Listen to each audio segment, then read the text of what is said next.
Hey there. I'm going to do a tutorial on sampling. I was asked by a friend of mine to go over some sampling techniques with him the other day, and I realized this might be helpful for somebody else. So I'm going to show you 3 different techniques for sampling in Ableton Live.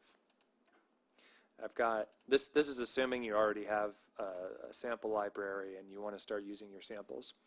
So I'm going to show you 2 techniques that use a MIDI channel and 1 technique that uses the audio channel. Starting with, ooh, it's loud. Let me do that right. Okay, so starting with just dragging a sample over a MIDI track. Well, yeah, we put it down here, and Ableton will automatically create a simpler or a sampler, and you can always go simpler to sampler here. It doesn't really matter which one you're trying to do, but now if I use my MIDI keyboard here, I can play that like a synth now. That's one way to do sampling in Ableton. I don't do that very often though. You can create a sampler from this though if you wanted to do multiple different samples and press this zone button. And that opens up your zoning grid here. So what if I wanted to have just a single sample trigger on the C note and then have another sample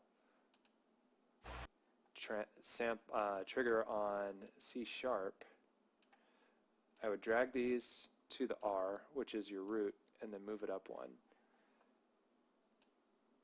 And I have no idea what this is. It's just for demonstration purposes. So now if I press middle C, I get my Mega Man. If I press C sharp, there are 2 theories.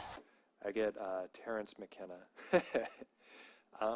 That's one technique for sampling in Ableton. And the bonus of using sampler here is if you want to have a set of sounds here, you can play with that. You can do multi-sampling. This isn't really a sampler tutorial. It's just showing different sampling techniques. But there's a lot of cool stuff you can do with sampler. If you know how to use sampler, you can dive in there. And one thing that a lot of people don't know about sampler is it's got this OSC thing here. That's a FM synth for your samples, which is like the coolest thing ever. I mean,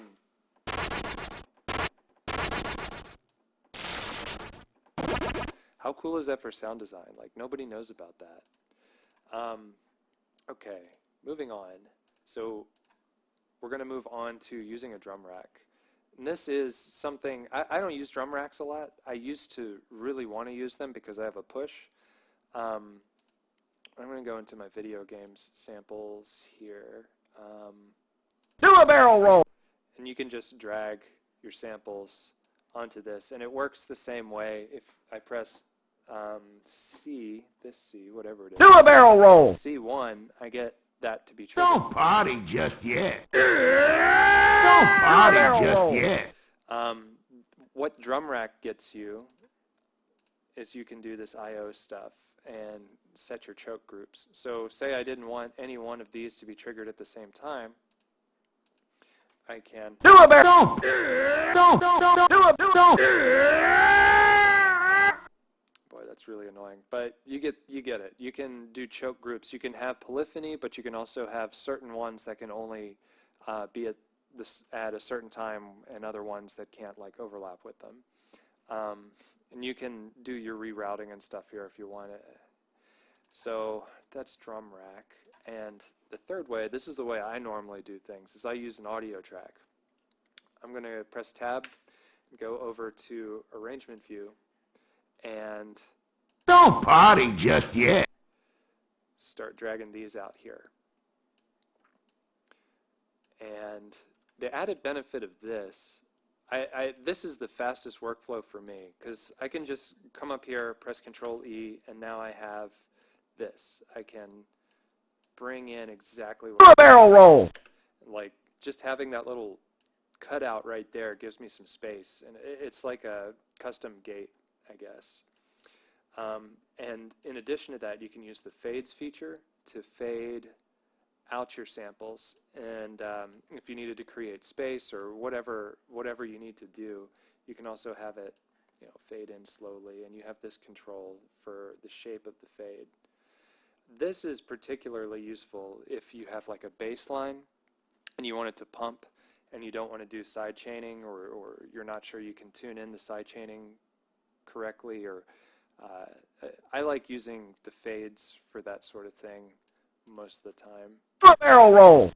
It sounds weird, but I mean, that's how you get cool stuff from experimenting. Barrel roll. Yeah. The way I like to work with this, though, is, let's say I get a bunch of these samples, and I just press Control-E to cut, and then I hold Control and drag to copy.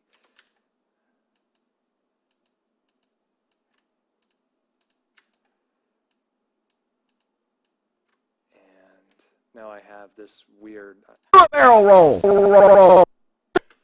sounds pretty awesome. And you can tighten your gate up on that. It's kind of tedious.